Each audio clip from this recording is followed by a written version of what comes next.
Welcome to the Make Your Mark podcast.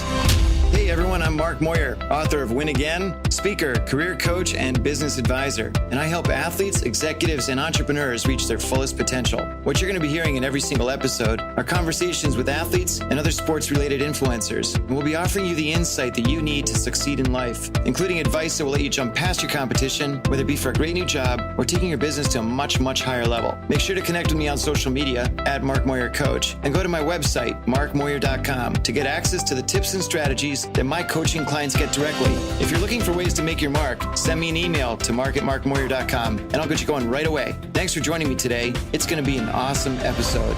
Now, are you ready to make your mark? Let's do this. Welcome to the Make Your Mark podcast. My name is Mark Moyer and I'm broadcasting to you live from New York City. Super excited to have you on board. Whether you're listening here in New York, somewhere else in the United States, or anywhere else on our great planet, thanks for being here.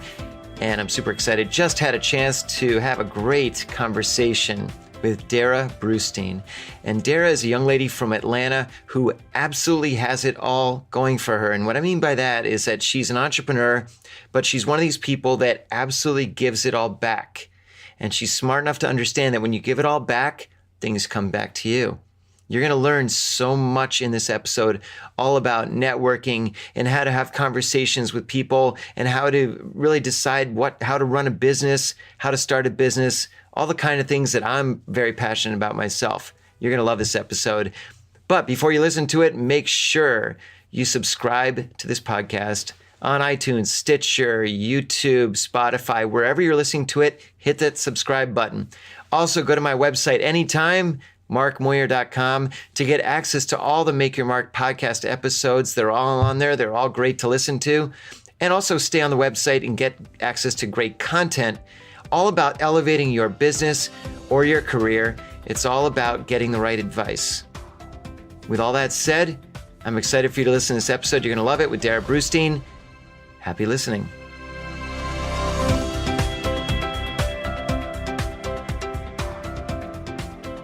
Hello, everyone. Welcome to the Make Your Mark podcast. My name is Mark Moyer, and I'm super thrilled to have Terms-Darrah Brustein on board. And she's hailing from somewhere much farther south than I am. Where are you at these days, Terms-Darrah? I'm in the great city of Atlanta. It is a great city. And, you know, it's interesting. I didn't really realize this until I now seem to know a lot of people from Atlanta, that it seems like it's broken off into sort of quadrants. Is it kind of like you're either from the northeast, southwest? Is that how it works, or what's the usual? Sort of. Atlanta is really unique. I didn't grow up here, and I came to find that when I moved down here 17 years ago, that Atlanta is this big amalgamation of little towns that shove together and make a city. So basically neighborhoods, and each one has a very different vibe, and people kind of stay within them a lot. And then as a whole, it makes up the city of Atlanta. Oh, that's interesting. So, well, I guess it's sort of similar to the New York City area where we've got, you know, the Bronx and Brooklyn and Queens and so on. And people tend to stay in those. Exactly. And they all make up Manhattan or they make up New York. Yeah. And, you know, the funny thing is that it seems like, and correct me if I'm wrong, are there a lot of, there are a lot of not necessarily native Atlanteans in Atlanta. It's a lot of people from other parts of the country. Is that correct? Yeah, it's a huge transplant city historically for people in the Southeast because it was the largest city and remains to be. But now it's become, it's a top 10 city and people are coming from all over the country and the world. And it's pretty fun actually to meet people from everywhere. And probably also why one of the reasons our traffic is so bad is because you've got people who learn to drive in so many different markets and cities that everyone has a different style and doesn't always work together. That's funny. And it's interesting because here in New York, we have a mixture of, we've got, 100,000 or something Uber, Lyft type drivers. We've got all kinds of yellow cabs, and they definitely come from all over, all types of backgrounds and types of driving styles. We have the person that leans on the brakes the whole time. Then we have the other person that rockets through everywhere. And, you never know what you're going to get. And then from my perspective, I tend to be a bit of I don't want to use the term aggressive driver, but I like to get from point A to point B fairly quickly. And, a lot of these people just kind of get in the way. And my big peeve these days are all the Uber drivers that kind of cruise around just waiting for something to happen, and they just clog everything up. Drives me bananas. All right. Offensive driving. Who knew we'd talk about driving? Anyway, well, look, obviously you are involved with a lot of different things, and you're, I've been really interested to see and read about not only your background, but what you're doing. I think your website, I love your website. It's really a nice place for people to go check things out and see what you're all about. But tell me, maybe in a minute or so, give me about, just a little bit about what it is you're doing now and, how you're looking to sort of take that going forward. Sure. So I'll give the quick highlight reel because I work on many things, as you've given me to share, and I appreciate. I've owned a credit card processing company with my twin brother for the last 10 years that we've grown all over the country into 38 states where we broker merchant services. About 2 years into that business, I had a friend approach me asking how she could make friends after college without getting hit on or sold to, or everyone being her parents' age. So I took my love of connecting people and started Network Under 40, which operates in 4 mid-tier US cities, where we bring together young professionals to make friendships first and business connections second. And then through that process, I graduated from college in 2006. So shortly thereafter, the economy fell to pieces. And I watched and thought, oh my gosh, I was really fortunate to learn about financial responsibility from a young age. And apparently that is not the norm, which I didn't understand as a child. And I decided to write the book series that I did called Finance Whiz Kids, which teaches 6 to 9-year-olds about the basics of financial literacy and responsibility. And so after about 8 years of running these companies and learning and growing and doing all sorts of things, I came to have this real deep understanding that something in my career was evolving. And I felt like it was my job to figure out what was the next incarnation. So I did a lot of soul searching and came to the realization that the thing that people came to me seeking most and were looking for clarity on in their life was how, in their words, to live a life like I did, which sounds horrible to say, but what it meant was they were looking for more freedom. They were looking to do things like I was doing, where I was traveling 50 to 60% of the time, primarily for pleasure and working wherever I was. I was interviewing fascinating, well-known humans. I was in rooms like Davos and TED and the UN and all these places that people were aspiring to be while running companies that interested me and making my own schedule. And I realized, if I can take some of the stuff that I've been accumulating and this knowledge base that I've been collecting because I just wanted it for myself, maybe this could be helpful to people. So about a year ago, I set into motion just a passion project to write a new book and to create a ton of free resources and content for people who want to intentionally design their lives, build businesses to fund it, and networks to support it.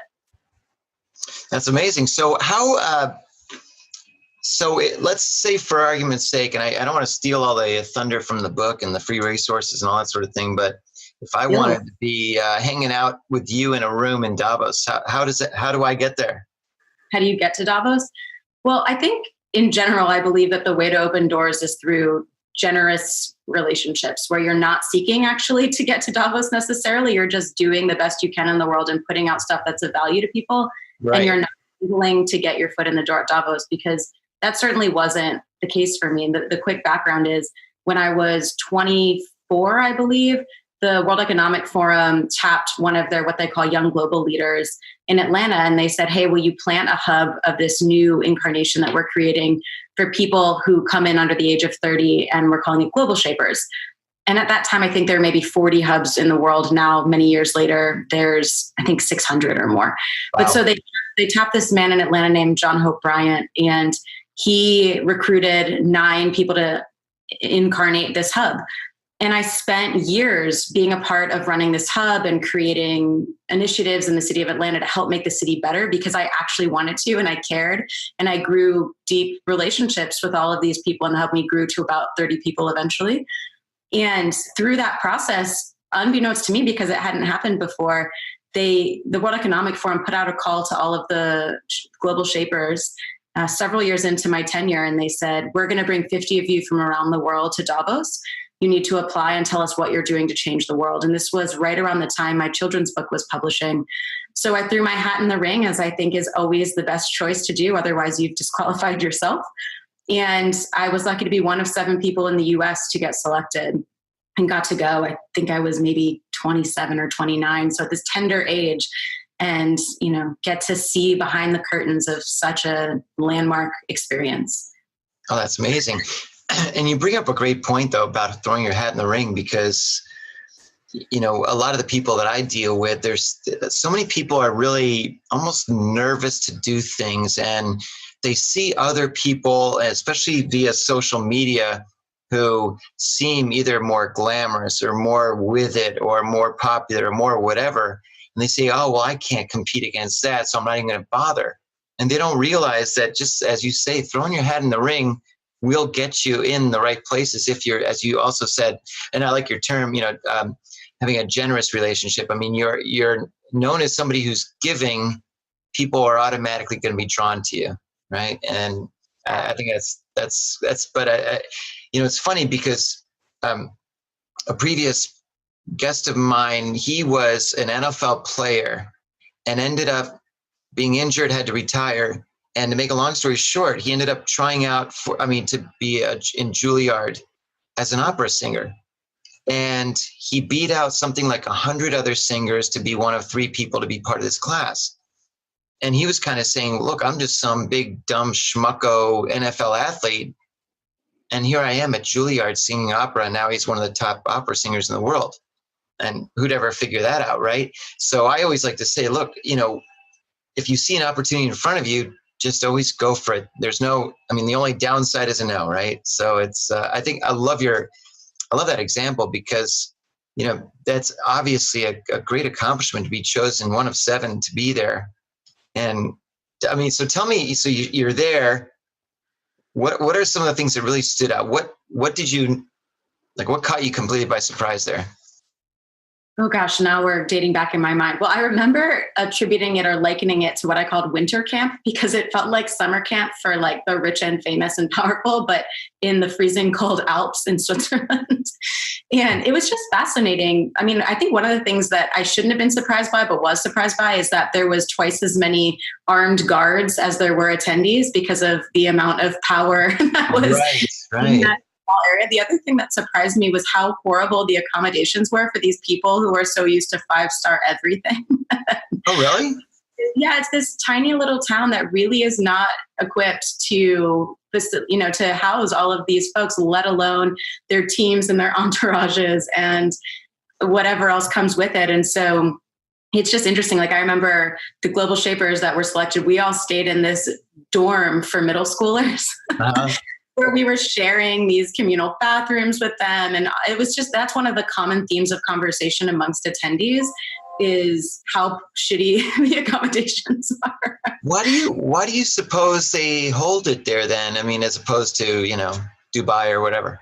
I'm sure someone knows the answer to this and I don't. I do know that Klaus Schwab, the founder of World Economic Forum, that they're based in Switzerland, I believe in Zurich. So there's probably some sort of historic, like we started off small and just went and hit the slopes. I think that's one of the favorite things for people is that because it shuts down to people except for the people attending and the media and whomever else, that the slopes are pretty empty. So people go out for these epic runs where no one's there. So people say, oh, I'm here with the Crown Prince of XYZ and it's that and this.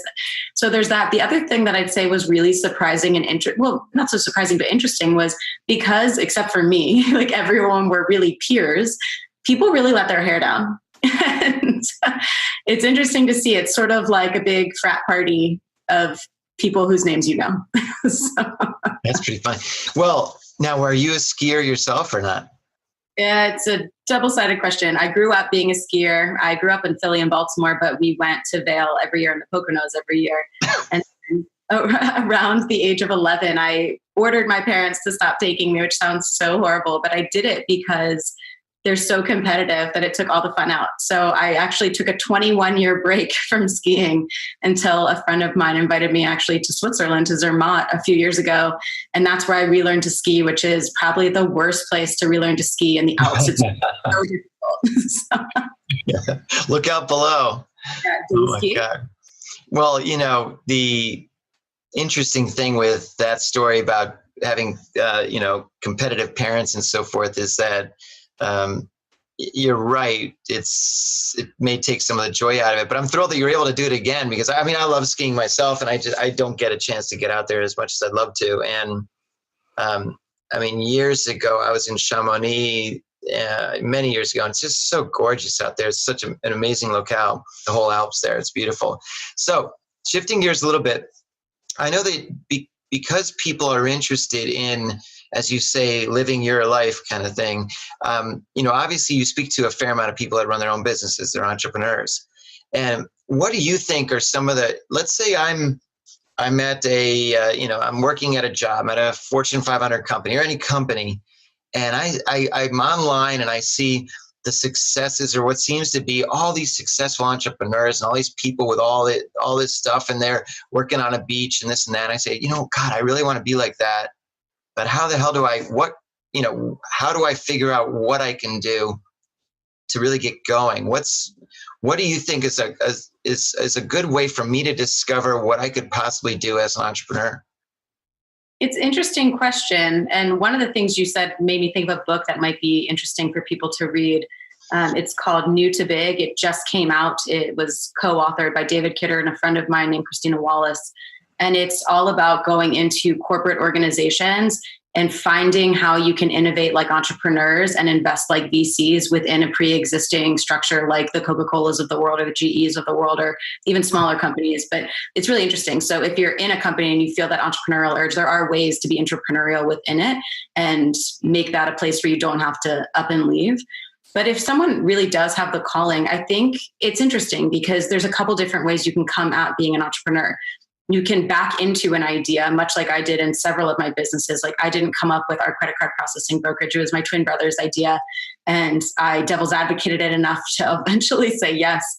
And same thing with Network Under 40. It was my friend who came to me and said, hey, I have this problem and I happen to have the skill set and the availability to answer and help, that it ended up turning into a business because people liked this thing I was doing just to help her.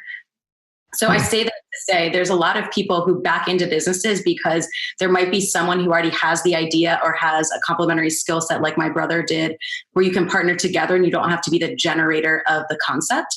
And there's a lot of online sites where you can find partnerships and collaborations and businesses that exist that you can come onto. Like my oldest brother, he has a startup in the Valley, in San Francisco that's on its Series C and it's done really well. And he started it independently and he actually spun it out. I mentioned Coca-Cola in their innovation department. And then he brought on a co-founder about 8 or 12 months in. So there's ways to not have to be the person who has the idea.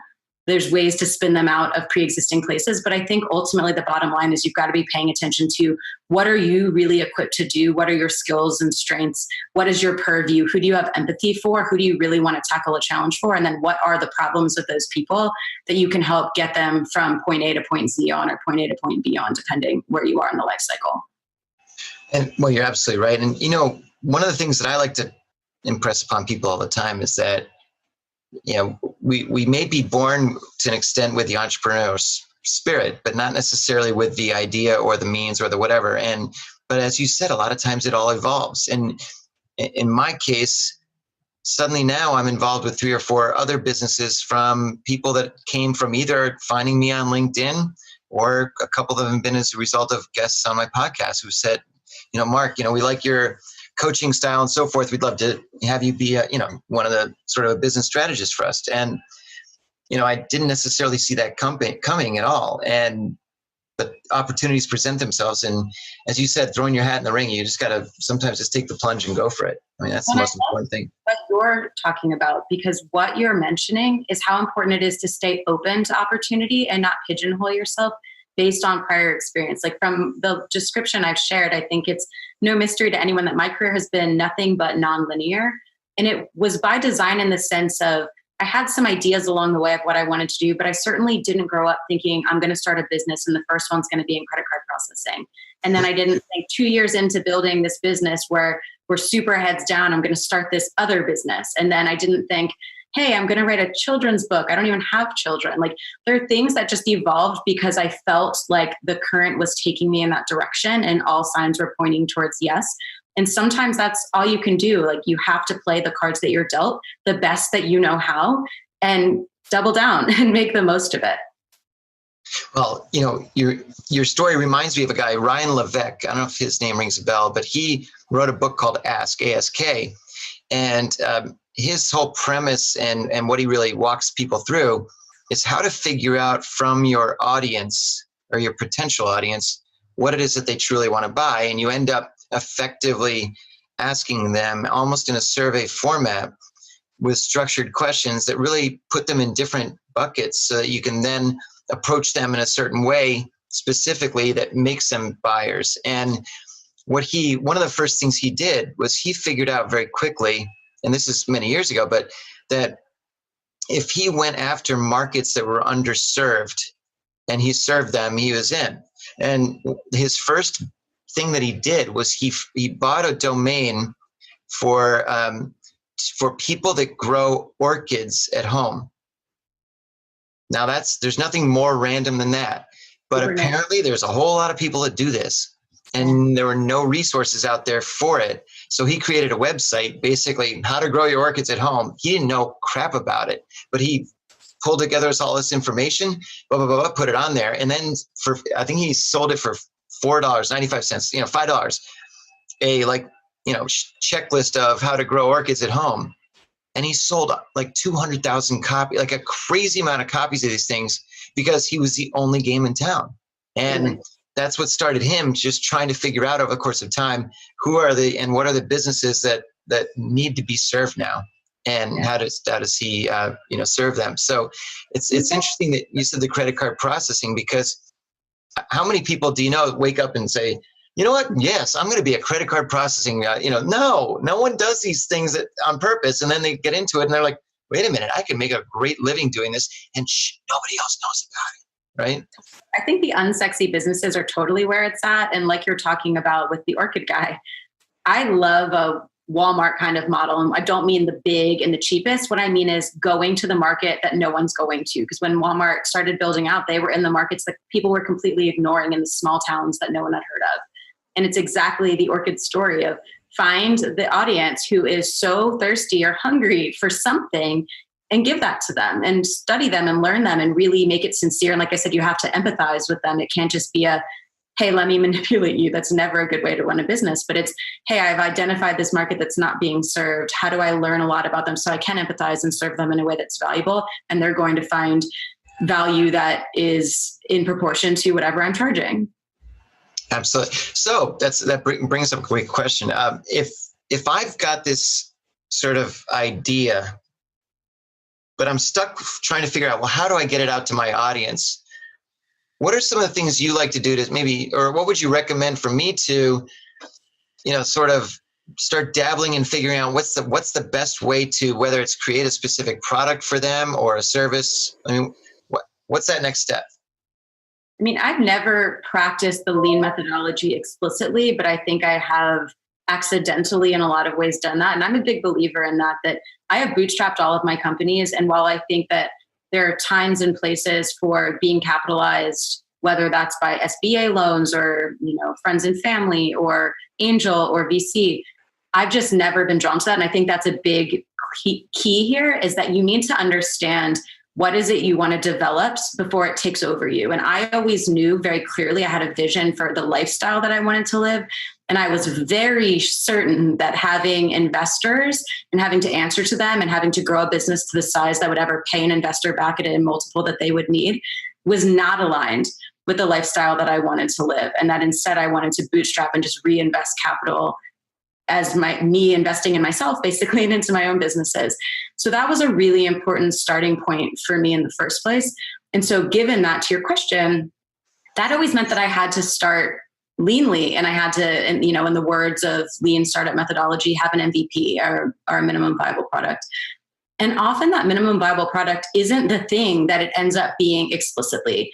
And so when I go back to the credit card processing company, I was very fortunate because that was a lean startup where we are brokers. We didn't own, nor do we still own any of the infrastructure. We broker it out. So super inexpensive to start up from there. Really, the cost is really the time cost and the relationship cost, and that it took a long time to build a portfolio of business and build the right relationships and learn the market so deeply to really know how to position ourselves best. But that is a different ask than was going out and pitching investors, which also then can become your primary core business function, is going out and constantly looking for money. The other thing too is to figure out, can I sell something to just even test people's likelihood in buying this? Because I learned this lesson the hard way with the kids' book, that as I was working for 3 years on publishing it, I would talk to person after person and company after company and nonprofit after nonprofit and school after school, and everyone would pay lip service and say, this is the greatest idea. Let me know when it's out. I'm so excited. And when it came out, maybe 5% of them bought it. And this is a $17 purchase. We're not even talking about a big ticket item. So I learned from that there's a really big difference between someone telling you something and then putting their money where their mouth is. So anytime you can get a waiting list, you can get someone much like a Kickstarter model to invest in something before it comes out, even using maybe a Kickstarter platform or type platform. That's a really great way. And then this one I actually never talked about before, but I'll share it with you. Yeah. One of the other methodologies that I've used that's been really effective when I've done things that are a little bit higher ticket and I wanted to test, and therefore it also meant I didn't need as many customers for it, was a course that I launched last year, and I wanted to do a beta for it, both so that I could test who the audience was, figure out really what their needs were, and create the curriculum as I went. And so I put out applications for it as opposed to just, hey, sign up and buy. And then we did 15-minute interviews to make sure it was a mutual fit. And during the interview, when I made sure that it was a fit for them, then I would say to them, listen, this is ultimately going to cost, and I would say what I hoped the price could be. So I said, this is going to cost $3,000. And then I said, the average person is spending $1,500. But if you decide to take the beta course, in exchange for your full participation and feedback at the end, you can tell me what you think it's worth, and that's what you'll pay. And it allowed me to really see what people were able and willing to pay for it, which, there's certain things in there that are flawed. Like it's flawed. They haven't experienced it yet, so they don't entirely know, but right. Neither the person who's bought it in the first place. So it's like, what do they perceive the value will be? So we had people pay everywhere from the $250 to the $1,500, with most people paying the $1,000 to $1,500. And then when it was over, I was able to get their feedback, get their testimonials, and understand that they felt or didn't feel. Fortunately, across the board, they all felt it was worth it, and then some, to pay what they invested. And so then I went and took that and made it an evergreen online course where I knew exactly what price to make it that would make people understand, if you invested this, you could not only make it back very quickly because it was for running your own networking events, but also I knew exactly where the price sensitivity was. Right. Interesting. That's a great idea. And when you're creating so let me take a step back. When you did this online course, did you have a pretty good idea going into it when you're recording and so forth, that you felt that it was scratching someone's itch, it was addressing people's needs, or did you sort of need to learn that as you went through it? What was the process? It's a great question. The reason I knew it was, as you said, scratching someone's itch is because we got emails about it all the time. And we had already expanded into other markets and already taught this methodology and framework to people who were our event directors in other cities. So we already knew it. We knew that we were capable of doing it. We already knew that the outcomes were good. So it was really a matter of how do we position it and how do we price it for people who are not necessarily going to do it licensed under our brand. So we started actually building a waiting list through that process, where instead of saying to people what we historically did when they would send an inquiry of, hey, I want to start one of these in my cities, or I live somewhere, wherever in the world, how do you do this? I just want to pick your brain, which we can go on a whole tangent about why I think that's the worst question in the world, second to what do you do? And I ultimately made this waiting list where I just said, hey, we're launching something that's going to solve this for you. It'll be out in however long from that point that they emailed. And then they were the people that we started to sell it to. That's awesome. That's great. Now, I like what you just touched on. I'm going to run with it a little bit. So, Darrah, tell me, what do you do? Nice to meet you. What do you do? Why is that such a horrible question, do you think? I think it is a poor question. One, because regardless of if someone means it this way, because I don't think most people mean it this way, I give most people the benefit of the doubt that it's really just a sort of how's the weather. It's just an icebreaker that they're familiar with and feels comfortable. But I think ultimately what it does is it makes the receiver feel sized up, or like you're looking for something from them and you want to transact rather than build a real relationship or connection. And the problem with that is if I'm in the receiving end and you're asking me that, I start to feel antsy and I'm thinking, well, if I don't answer in a certain way, are you just going to walk away? And is this a person I even want to build a relationship with because all you want is something from me? Or, don't you care about who I am, not just what I do? And I like I said, I understand that people aren't often meaning that, but that's often how it can be received. And that's just as important because your intention won't always be met, especially with a stranger. So I actually wrote a guide that's on my website that's entirely free. It's been downloaded 1.2 million times. And it's called The 55 Best Questions to Ask to Break the Ice and Really Get to Know Someone. And it's 55 better questions to ask instead of what do you do? Because here's the thing. You're going to ultimately get to figure out what someone does. It just doesn't need to be the first question you ask them. Bingo. Well, and especially, look, the irony is, especially in any major city, and we see it definitely here in New York all the time, is that is sort of the icebreaker. So nice to meet you. What do you do? And one of the things that I coach people all the time is I say, don't answer what you do. Don't answer what your job is. But if anything, you may want to use it as an opportunity to talk about what your expertise is or what you bring to the table or just something that you're interested in, and make it that conversation starter and not, you're absolutely right. People absolutely will size you up for better or for worse, right? Oh, you're a blank? Oh, and roll the eyes. Or, oh, you're a blank. Well, now I'm really interested in talking to you because I can use you somehow, right? So it's really interesting that you say that because 1.2 million, that's a lot, by the way, just to let you know. Imagine just 1 penny, you just charge 1 penny. Anyway. Processing fees would ruin that. What's that? Processing fees would totally overtake. Yeah, no kidding, right? Yeah, big time. But anyway, there's 55 things you recommend over the what do you do though. I like that. I'm going to have to pull on some of those, but I really appreciate your answer though. That's great.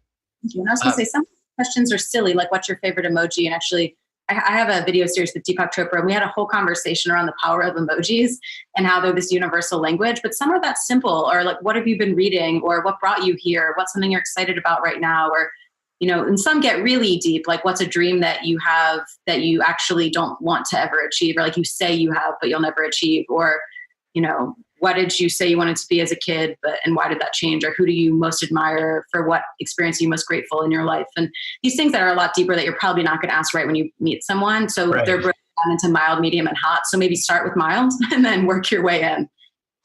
Well, I was, and now, you know what? I shouldn't even mention this because I don't even know where I have the book. I have the book around here somewhere. But one of the top 7 questions, and I forgot his name, so I'm really screwed with this one. But the very first question he always suggests you ask somebody is, what's on your mind? Because people enter whatever it is, whether it's a room or an event or anything, and something's on their mind. They're thinking about something. And so when you say, oh, nice to meet you, what's on your mind? They're like, oh, well, the shrimp stinks or whatever, but then you're off and running with what's on the top of their mind, I guess. I don't know. What do you think of that one? I wrote an Instagram post about this recently saying that's one of the 55 questions is what's been on your mind lately. And hilariously, one of the people wrote to me and he said erectile dysfunction. Oh, no. I just said, I really appreciate your transparency. Yeah, I'm not 100% sure. Oh, well, it was, never mind. Anyway, I find it hard to believe that was on that person's mind at that moment, but who knows, I guess that's interesting. So speaking of what people ask each other and so on, I mean, one of the hardest things that I find, even the most seasoned professionals, executives, even athletes, people that are even used to being in the public eye, they really struggle with the concept of networking, and to me, networking itself is sort of a 4-letter word. It's evil. It's horrible. 99% of people really don't like doing it. I don't even like doing it. I don't walk into a room and start shaking everyone's hand. Hey, I'm Mark Moyer. Nice to meet you. This is what I do. No, I don't. And so with that said, I know you like to advise people on how to do this sort of thing and meeting people for the first time. And you've got your 55 things of suggestions of what people should ask. But what's the mindset of somebody walking into a room that they should have if they really want to derive a benefit from meeting people that day?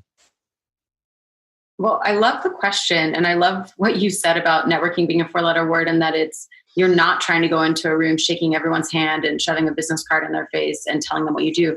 Because unfortunately, I think networking has been so poorly misunderstood, because that's sort of the networking of yore and what our, generations ago began to do.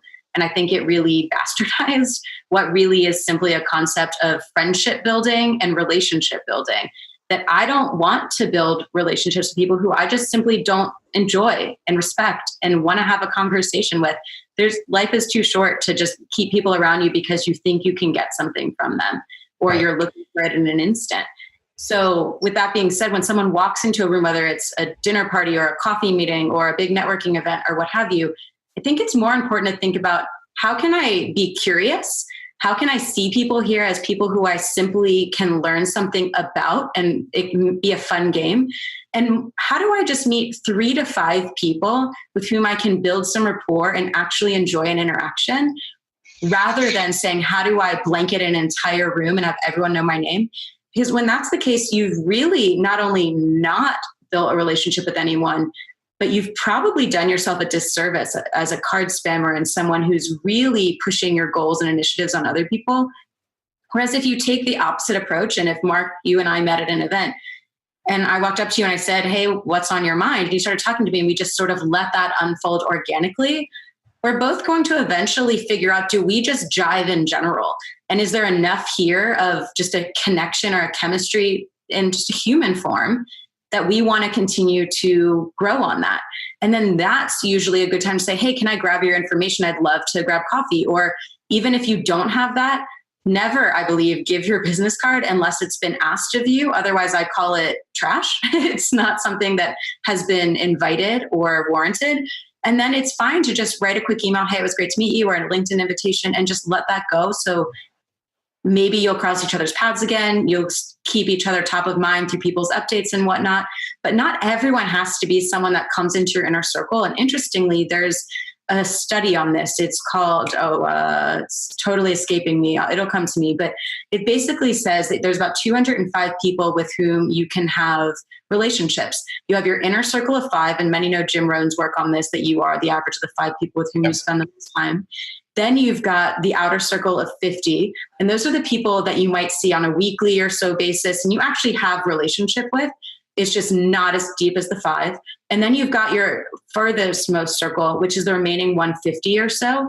And those are the people that you care about, you talk to here and there. Maybe you invited them to your wedding at some point.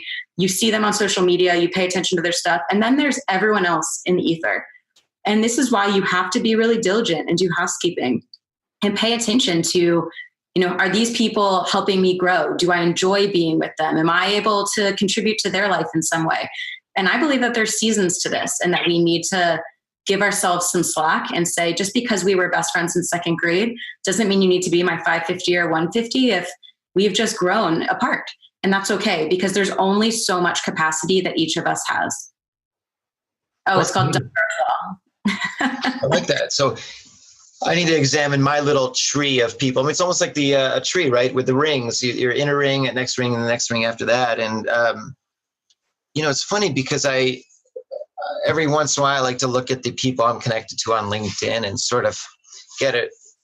And when especially as you get a little bit sort of older / being in business for a long time and so forth, you have developed relationships over the years that many of them, you can literally go 5 years without talking to somebody, but it's like picking up the phone, just as if it's an old friend. And then there are other people that it's a little bit different, but I fully agree with that. And it's interesting that I like what you said about just because you're friends with somebody for a long time doesn't mean you need to keep on.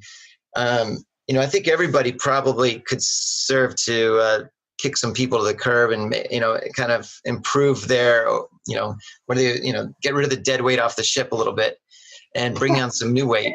In a loving way, there's definitely, I'm someone who collects people. I have my entire life. I'm a connector. I love people, I always find that I can engage and learn from someone and with someone. Yep. And it can be really hard and guilt-stricken for me to, like I said that before, because I've experienced it, to feel like, wow, that was my best friend in college, or that was this person that I worked with for years, or we were in business together, they worked for me. And then things change and their priorities change and we just drift. And that's okay. I've come to learn that that's okay. And it doesn't need to be contentious. It doesn't need to be a breakup. However, there also have been times, and I'm sure many have experienced this, where someone is actually a toxic person in your life. And there does need to be an actual breakup, friends, business colleagues, or otherwise. And that is actually a really great launch pad for you to keep growing when you release that toxicity. Well, it almost reminds me of the power of saying no. It's something that every business owner, every entrepreneur has to learn. And you know this. I'm typically a yes person. I'm like you. I love helping people. This morning I got a text from a guy, and in the subject line it said help. And it was a guy that I've coached a fair amount in the past, and he just had like an immediate issue. And I was like, and he said, do you have time to talk to me right now? The real answer was no, I don't really have time to talk to you right now, but I did talk to him right now because, that's my deal and my the type of guy I guess I am. And I'm glad I did. It worked out well, but it's something that there have been other people though throughout my life that have gotten so used to getting my help somehow that you're sort of right. And some of them may be toxic, but other of them are almost like barnacles. Like they're not necessarily mean or bad, but they just suck the energy out of you, right? And so to me, a challenge can be how to sort of scrape them off your ship a little bit without ruffling too many feathers. It's one of the things I like to do now is if someone's, I had this young lady recently, she was, I'd helped her in a previous sort of helping her do a career transition, but it was back when I was doing other stuff and I wasn't really doing the coaching thing. And she was back and she's like, Mark, can you help me find a job? I really need your help, right? And all I was thinking was hours down the tube, and I didn't think she was in a position to pay me and blah, blah, blah. So I kind of said, well, there are lots of other resources out there that you can go to, and let me give you a helping hand with those. And I tried my best, and she kept on she wasn't getting it for a while. She was so not used to me helping her out, but I just did not have the time. But what are some of the tricks that you use, or do you have any? Yeah, I think this is a really important topic, and I've written a lot about saying no. And one of the things I wrote was sparked by getting a no from Brene Brown. And I utilized her no email as a template for people to say, here's a really gracious way to tell someone no. And so basically what she wrote to me, and actually wasn't even from her, it was from a member of her team. And it basically said, like, the background is I had written to her about a movement that I had started called Give It Forward, which challenges people for 30 days to go out and proactively offer to help someone in some way, big or small, with no strings attached for 30 days. And I thought, this is really aligned with some of the work that Brene was doing at the time. Maybe she'd be interested in sharing it or getting involved, because this was just a thing I cared about. It was not for profit. There was no money exchanging hands. And so I wrote an email to her, and I got a response from someone on her team that basically said, we love hearing about Give It Forward. So first thing was they pointed out that they actually read what I was talking about, and they gave some credit to it. They said, at this time, Brene's focused on 3 things. I think it was like her next book, her teaching, and her family. And they said, for that reason, she's unable to say yes to anything else. We wish you the best of luck, and signed whomever. And what those parts of it demonstrated were that, one, like I said, that she really paid attention to what I said in the email. So that was good. It wasn't just a pure form email. 2, that, I can respect that she has her priorities and that my priorities are not the same, and that they don't have to dovetail. And that's great. And she was specific about that. It also helped me understand that if I say yes to everything, then I'm watering down my commitment to the things that really I can move the needle on. And then lastly, they didn't just slam the door in my face. They kind of left it open a little bit by saying, we wish you the best of luck. And it wasn't like never email us again. They didn't ignore it, which I think a lot of people would tend to do instead. But the other thing that you said, Mark, that I think is so spot on is that I get these pick your brain emails all the time. And I talked about how I don't love them. And I think it's because it really undervalues someone's intellectual property. Like, you don't walk into a retail store, grab an armful of goods and walk out and think that that's okay. So I don't know why we think it's okay to go into someone's brain, steal all their intellectual property, especially when you have no relationship with them. They don't feel invested in you. And they, especially if they sell this service as their primary, way of living. Right. And I think it's great when instead you can point them to your resources that you have or ones that other people have. But I also don't think that that's an obligation, because my sort of rule of thumb is if someone sends me an email and I have no idea who you are, we've never established a relationship, and all you want to do is pitch me something or tell me that I should go to coffee with you, or you want to spend $10 to have 2 hours of my time, and you haven't given me any demonstrable evidence that you've done any of your homework, then I'm not going to take you up on it. However, if you come in and you show to me that you have gone through what I have that's already very well available for you online and free, and you have a very clear and concise question, and you demonstrate that you value my time enough to say, hey, listen, I'm happy for you to just answer this over email, or if you'd be so kind as to get on a call for 10 minutes. Those things I'm much more willing to answer and probably go above and beyond, because I can tell that you really care enough to do the work and that this means something to you, rather than did you send the same email to 30 people and maybe someone's going to take the bait on it. Perfect. So well said. And it reminds me of something that happens every day to me, and I'm sure it does to you, where now that I'm out there a fair amount, you're out there a fair amount, every day I get requests on LinkedIn from these people that will 10x my business and, give me high paying clients and all this every day. I don't know where everybody came from, but they're everywhere. And, and you're right. They don't say, hey, Mark, I see that you went to so-and-so university, or you like to play hockey, or none of that stuff. It's almost like, dear blank, I see that you run I looked on your profile and it seems like you run a wonderful business. Would love to tell you how I can increase your blah, blah, blah. And now I'm kind of just ignoring these people because there's so many of them, and I don't really know.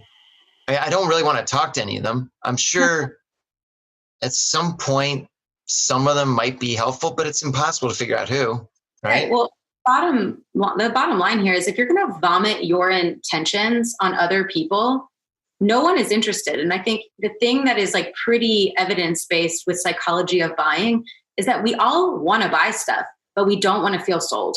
So if you just come in and you're coming out of the gate launching some shit at me, I'm already on the defense and I have no interest in furthering this conversation. So if you can come in and be introduced by someone whom I trust, or you can come to an event I'm throwing, or you can start following me online and contributing to what I'm doing and demonstrating to me that you're someone that actually cares, then I might be interested. And I get from a psychological standpoint why people think, well, hey, I've got to get deals done. Desperation stench is real and we can feel it, and it doesn't work. And you've got to treat people as people. And at the end of the day, you've got to flip the script and think, would I respond well to this if it were sent to me? And if you're being honest with yourself, the answer is no. So consider another method. That's interesting. I like that desperation stench. That's pretty damn funny. I will have to use that. Thank you. But it's, as a follow-up to that,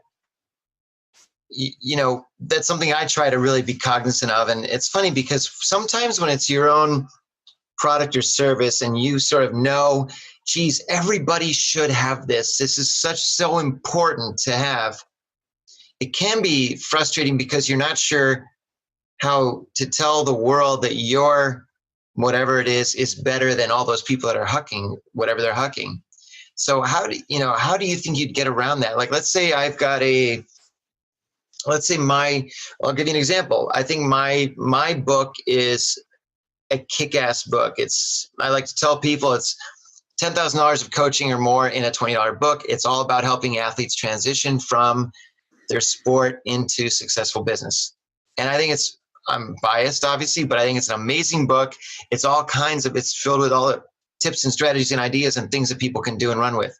The frustrating part is the rest of the world doesn't know about it. And I'm not necessarily sure how to get that word out to everybody without sounding like, hey, buy my book, because it's amazing, doing that, just what I just did. Yeah. And, what do you think is the right way to do something like that? Well, first, I think my hope is that everyone who's selling something feels somewhat on the spectrum of what you're saying and what you're feeling. That if you don't think this is something that's really helping your target audience and you're not really pumped about it, probably not the thing you should be selling in the first place. So great starting point. From there, it really, again, comes down to not very few things are for everyone. Some consumer brands are, but they probably didn't start there. Like Amazon is for everyone now, but it didn't start for everyone. And the orchid guy is not for, I've got some orchids here. It's not for everyone. It's for people who want to grow home orchids, and he knows how to talk to them. And then beyond that, it's what does it really take to hit your goals in business? And the underpinning thing here is that I'm a believer that bigger is not always better. And that when we're just chasing this ongoing bar that never ends of, well, I hit 1 million this year, I better hit 1.5 next year, and then I better hit 3, and then I better hit 5. It's like, well, why? Does that actually equip you to serve people better? Does that actually equip you to live the life that you actually want to live? Or is it consuming it and overtaking it? And is your life fitting into the nooks and crannies?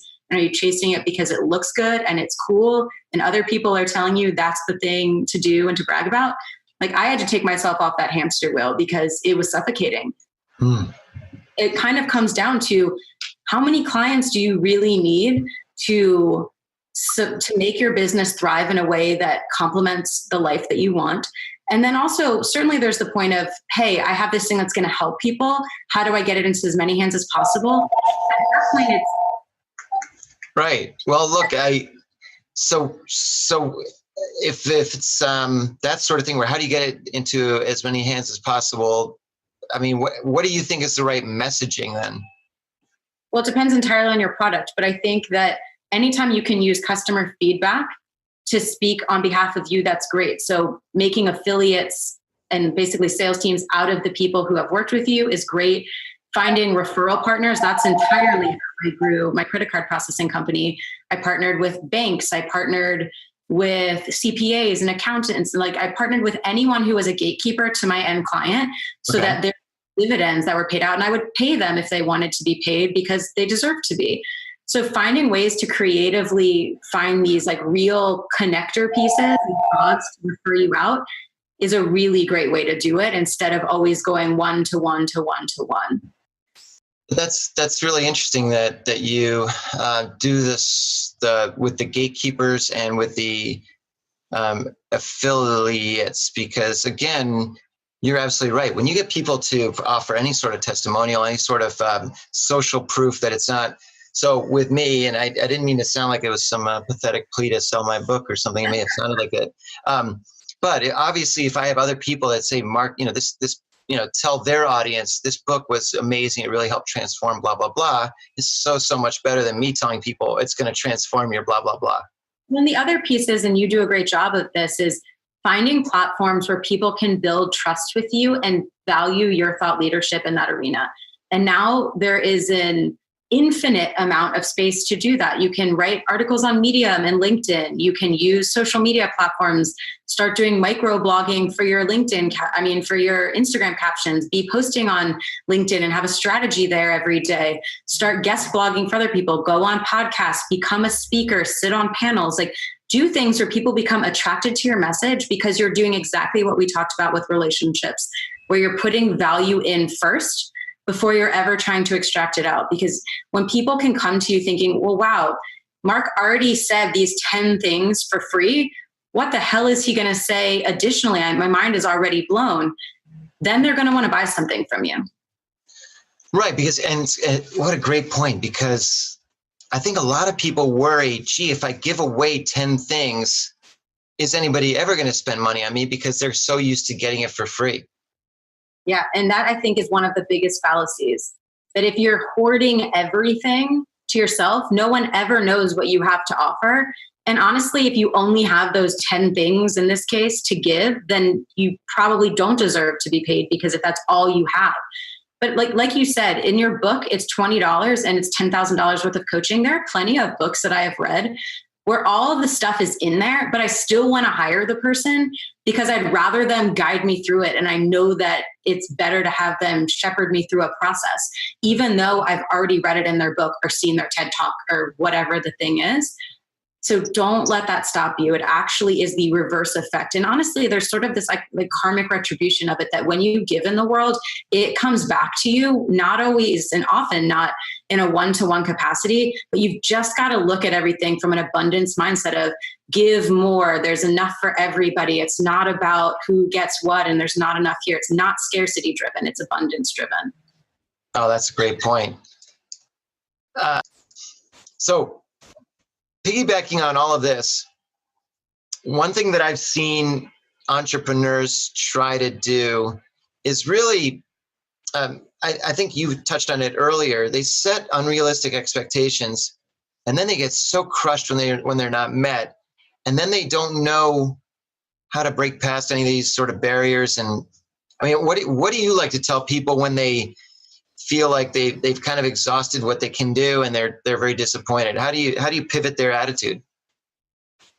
Well, it's interesting. If you've exhausted what you can do, that could mean that you've hit the top of what you can do, which really means I think you've just got to dig a little deeper and figure out, like, for example, with my first company, I started getting bored about 5 years in. And I was like, I'm not able to grow in the way that I need to keep growing to feel like this is going to satiate me, which is why I started digging deeper into my other companies. So sometimes it means looking for other fields to till.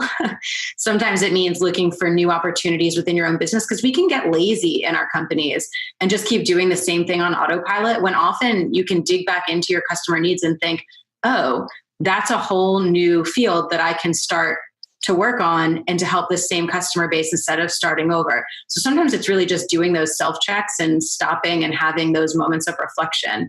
So that's a piece of it. And then the self-doubt part is a piece of that as well, where, you know, at the end of the day, the voices in our heads are usually lying to us when they're saying those things, and they're trying to prevent us from getting bigger and growing, because staying in your comfort zone is where your brain often wants you to be, because it's exactly that, it's comfortable.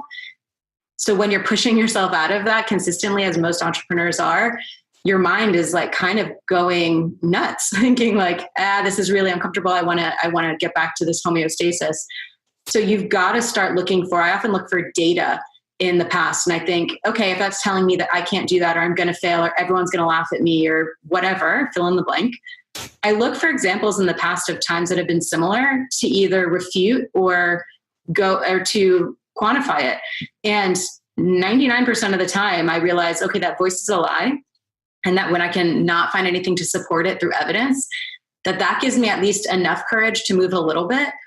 And something else that I do also that could be helpful for others is I do what I call using borrowed confidence, where I keep an Evernote. It's kind of embarrassing to admit, but I keep an Evernote of all of the nice things people say about me and my work, just randomly, like whether it's on social media or they send me a text or an email, so that when I'm having some slump moments, I can just go refer to it and be like, oh, there's like this treasure trove of stuff. What I'm doing actually matters. It is really helping people. Let me get back to it. And then to borrow the confidence of that to say, other people believe in me. And until I can feel that about myself, I'm going to leverage that to keep going. So those are some things that have been really, really helpful for me to quiet those voices. And then sometimes you just tell to shut the fuck up and keep moving, because action really is the thing that I think quiets the voices, because you're focused when you're moving, and it's the slight movements, even tiny little baby steps, that build the momentum that you eventually look backwards and you're like, whoa, in the rearview mirror, I just went an entire mile and all I did was tiny baby steps for the last 30 days. And you didn't ever realize the progress that you were making, but that's really what it takes. Like all of this rags to riches. I started a thing in my garage and 3 weeks later it was bought for $1 billion. They're called unicorns for a reason. They're pretty much fables for the most part. And they're not the things to strive for. The thing to strive for is consistent fulfillment day to day through the work and intention that it takes. Because what I think all of us can attest to is when you have the things in your life that you think, once I get to fill in the blank, then I will feel blank. That is never true. Once you get the money, the significant other, the title, the accolade, the selling the company, the whatever, it feels good for like 10 seconds and then it's over. So if you can't feel fulfilled in what you're doing each and every moment, what's the fucking point? Sorry. No, you can say point. So look, well, first of all, I want to say I like your idea of the Evernotes with all the positive things, and I'm going to start doing that. I love what you said. But in the meantime, can I borrow yours? And I'm just going to scratch out your name and put my name. So like, dear Mark, you're so incredible. I want to live the life you live. Whatever. That's pretty funny. Mark, you're an amazing 30-whatever-year-old woman from Atlanta. No, wait, no, scratch that out. Anyway, and then the other thing is, it's funny you should say that because, I don't know, several months ago, I was kind of going through a little bit of one of these pity me moments. And it doesn't usually happen, but I was going through one of these like, God dang it, I've been busting my ass so hard. And, where am I really? What's really going on? And I feel like, sometimes an analogy might be that I feel like I've climbed to the top of Mount Everest. I just feel like I've been climbing. I'm at the top finally. And then the clouds clear and I'm like, wait a minute, I'm only halfway up. Damn it, But then you're right. If you look down and see how far you've climbed. I mean, I did that, whatever it was a year or so ago when I was looking back and I was saying, Jesus, I just feel, but then I was like, well, wait a minute. I did write a book. I mean, it's not an easy thing to do. You know that when you write a book, people are like, oh, you wrote a book, but no, you don't just write the book. Then you edit it, you design it. There's a billion steps that go into doing a book, and people haven't done it, don't know that. Yep. And okay, so we've got that. I've got this podcast. I've got all these other things, nice website, blah, blah, blah. And I'm like, okay, fine. I feel much better about it. So you're right. It's as much as I don't like to say the term the journey because I don't know if that's, first of all, I don't really like the band Journey, which is a whole different story. But anyway, but it's absolutely true though. I mean, you're right. If you're going on the ride, I mean, even if it's a roller coaster ride, you got to really love that ride. Totally. I mean, that one. It really is. And like you said about climbing Everest, it is about the perspective.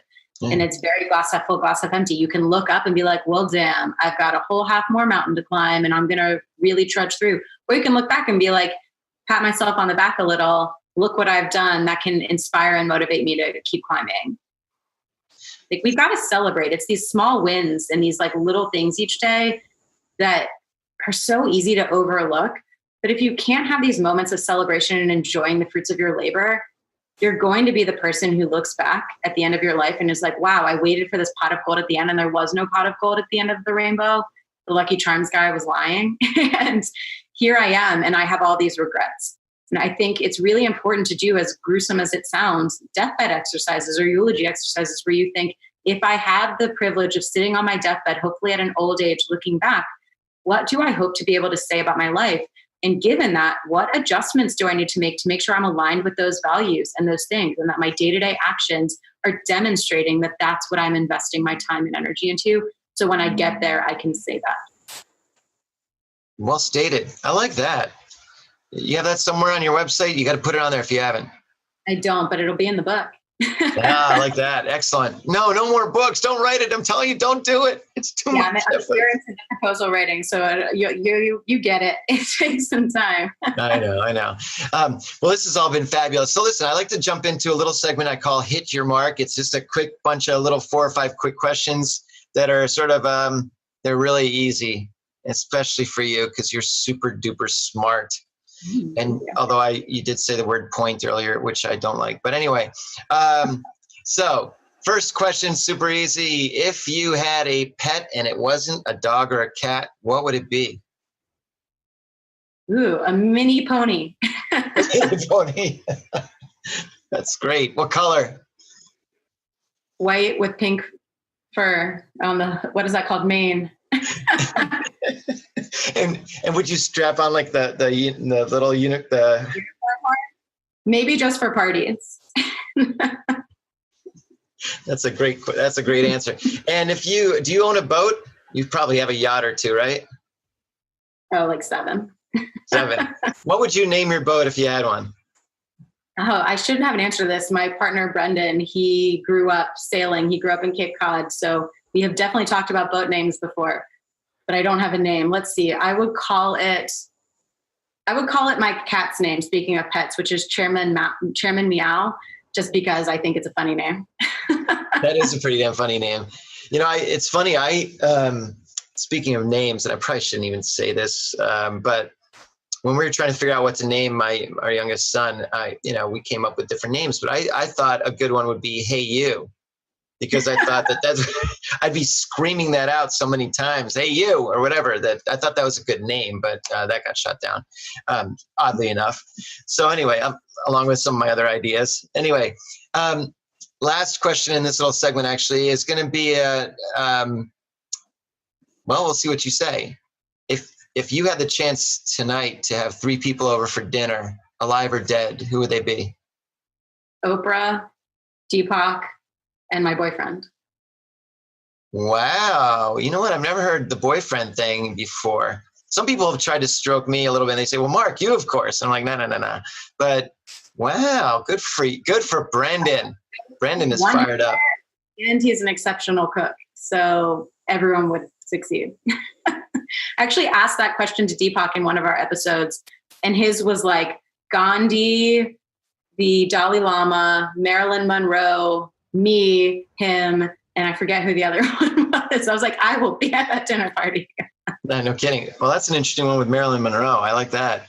And you know what's funny is that when I ask that question, everybody tends to focus on present day people like Oprah, or they might go back a little ways and say MLK or something. But I've always wondered what it'd be like to hang out with Julius Caesar or Jesus, or or George Washington, or just some of these historical figures. Or like FDR in there. Like, I just need some more seats. My table seats 8. Can we throw some more? Yeah, I guess. And we'll bring some folding chairs in from outside and all that sort of thing. Well, listen, I really appreciate. Oh, wait a minute. I forgot something. How could people find you? What's the best way for people to chase down you and all your stuff? Thank you for asking. My website, which has all the free resources and more that we talked about, which is just darrah.co, darrah.co. And online, I'm very easy to find. It's Darrah B on Instagram, on Twitter. You can check me out. Oh, and listen, to all my listeners, you should absolutely check it. I mean, I've been on her website. She's got so many, she's got her programs. She's got this amazing, where she's put together, I'm saying she, like you're not you're not with me right now, where you have put together, you've got 45 people that recorded, I believe, 20 hours of their greatest hits kind of a thing, right?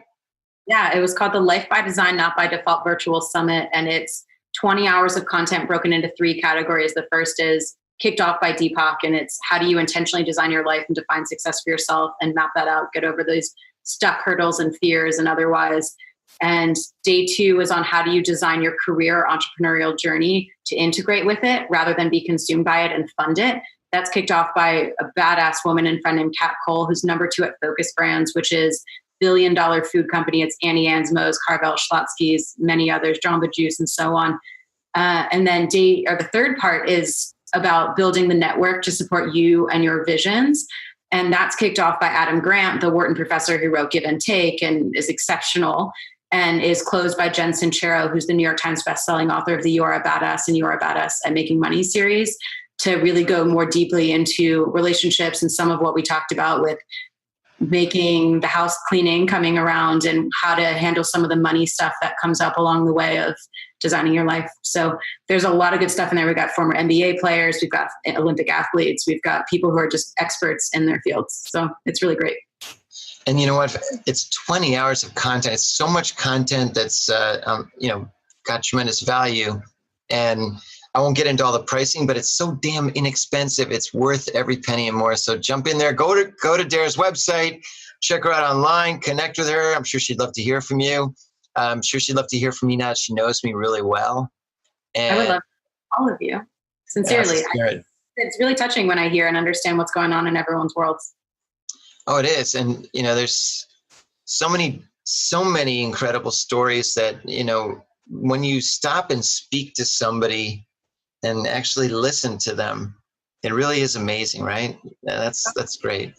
Well, thank you so much for being on. I really appreciate it. You've been a wonderful guest. You've showed me how you make your mark every day. That's the name of the podcast.